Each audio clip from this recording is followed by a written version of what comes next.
best description I ever saw for Lianne's music was on the Tiny Desk concert video that she did. That's really quite popular for the NPR Tiny Desk concert videos.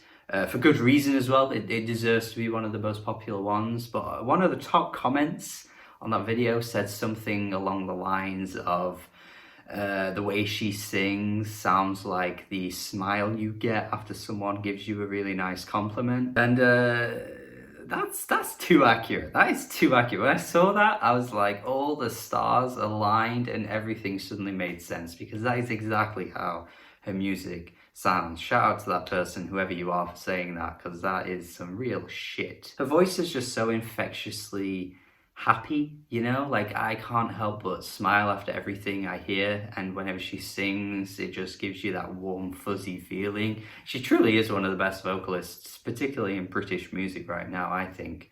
But even at large, like there aren't many singers that I think really come that close to her talent. And it's crazy because as popular as she is, as you know, she's doing well for herself. She's never really had a major breakout. And I just don't get how she's not one of the biggest artists in music right now. Like, it's wild. I don't see how she isn't that big name. And that was only me basing it off those first two albums, especially Blood, which I think is really, really good, was on my top albums of the 2010s, really quite high on that list for good reason. It's fantastic. And you know, going into this new album, I was so excited. I feel like I've been waiting for so long, and it delivered. I feel like I can't really say a great amount here, because it just gave me everything I was expecting from her, and it delivered on that front massively. It's not a huge change of pace, you know. It's kind of like when Anderson .Paak dropped Ventura. It wasn't like a new sound, a completely new style for Anderson .Paak, but he was playing to what he's so good at.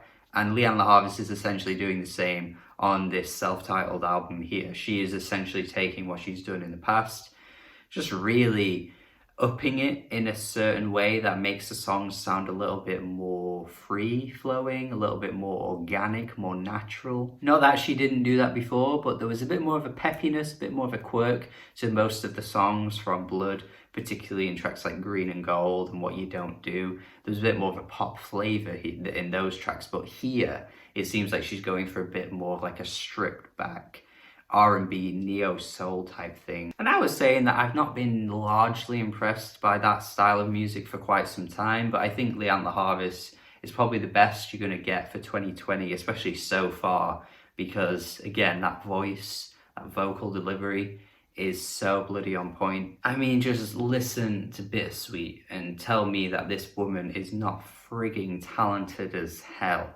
Like, Jesus Christ, that voice just maintains a great amount of power. Like, I am just in awe of it every time. Like, I've listened to this song so many times since it came out, and it's just never wearing on me. It's never getting old. I'm always so impressed by that point in the track where she goes, it just chills me every time, man, just listening to her voice. What a voice. Oh my God. And the instrumentation on this track is fantastic too. What a song, what a song. And then you got to wonder how the hell you follow that up. Well, I don't really know, but she managed to with Read My Mind. This track is way different, really, because it has way more of a swing to it. It's got a bit more of a bounce to it. It's peppier and it's so good. I think the way she words herself on this track is so classy and so great. The way she's kind of like expressing her interest in that person, and she's kind of like trying to tell them to read her mind and be like, you know, yes, I'm interested, will you please just make a move? I like the obsessiveness this song has with romance, you know? I mean, I'm always so fucking cynical with this kind of stuff, but this track convinces me, man. I just want to go up to a girl and be like, hey, hey, hey.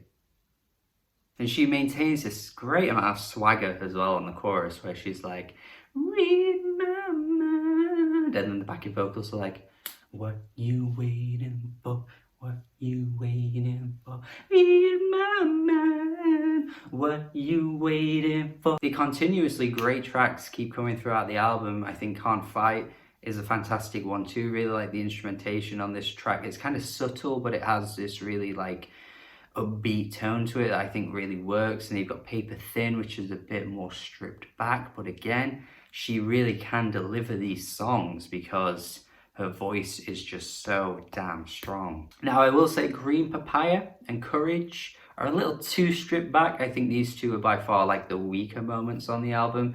I think I don't mind them that much though, because I'm happy to just listen to her singing because she just has such a great voice. But I think she always shows that she has a great voice throughout this album anyway, with more interesting and more full production. You know, you've got so many different instruments coming through on these tracks, and I think you could probably just expand on these two particularly and make them a bit more exciting. But really, that would just be it in terms of complaints, because these tracks aren't necessarily bad. They're just not as engaging as some of the best moments, because other than that,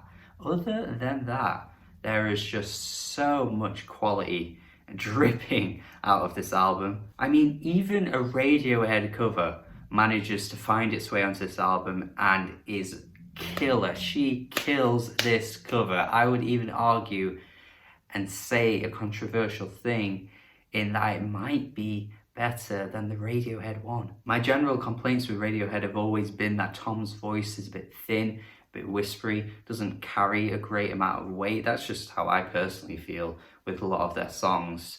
So what do you do to improve that? You replace Tom essentially with a more expressive vocalist, with a more livelier vocalist who hits those bloody notes expertly, and that would be Lianne La Havas. And that's how you get this cover to be as good as it is. I just don't think many artists could really pull this off, but I really think she did. That last leg of the track where she just breaks out with her voice, hit the bottom and escape. And the instrumentation is just pounding, it's just thudding her as she's singing, but she never gets swallowed up by anything. She is just carrying the song in the best kind of way. Oh god, I can't believe how good this cover is. I can't get over how she killed this. And then you follow that up with Please Don't Make Me Cry. There's a weird thing about this album where each time there's a fantastic song, you just think to yourself, it can't maintain that, can it? Like, it can't just go from that to something great. And yeah, it does, because Please Don't Make Me Cry Again, once again, is a fantastic track here. I mean, like, man, who is out here trying to make her cry? You're making Lianne La Havas cry? You're doing that? Why? I think we end on a really strong note too. I think the way this track starts off a little tepid, but then builds as it goes along, kind of like how she did it with Weird Fishes, and not as intense as that song though. But I do like the way it builds and crescendos into something really cool. Yeah, man, there's just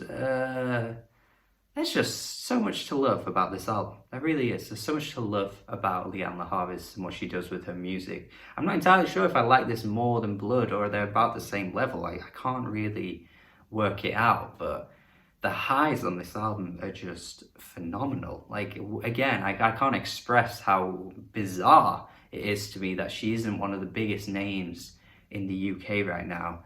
Maybe one day she'll get there, I don't know, but she should be there now. She should be there now. The reality in the UK is that in a few days' time, Ellie Goulding will have the #1 album in the country, and Lianne La Havas will not have the #1 album in the country. Someone explain that to me, because I do not get it. As you can tell, I think this album's great. Definitely an 8 out of 10. I think it's easily one of the more essential albums for 2020. I think you're going to have to check this out before the year's over, because I think even if you didn't love the whole thing, you would pick out at least 2, 3, 4 songs that are just fantastic, and they truly are. So I hope you enjoy this album as much as I do. Thank you for watching my review.